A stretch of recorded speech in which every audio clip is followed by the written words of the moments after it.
G'day, here's 4 pieces of Boulder Opal from central Queensland. I don't know which mine. Not a lot of colour in it. Be good for practice. Get the feel for it.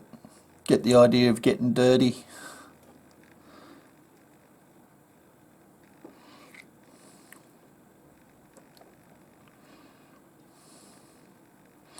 Part of the thing with Boulder Opal is trying to read where the opal goes.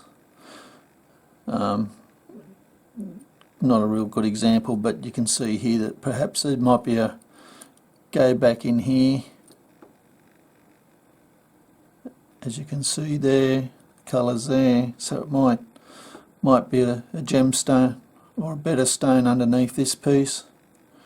But looks like with this you'd have to sacrifice the top to look at the bottom.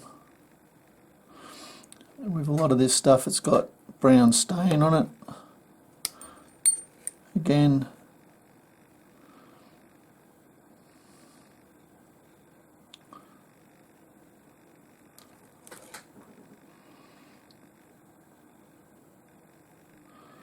just basically selling these practice. They're only a few dollars. I hope you've enjoyed. Cheers.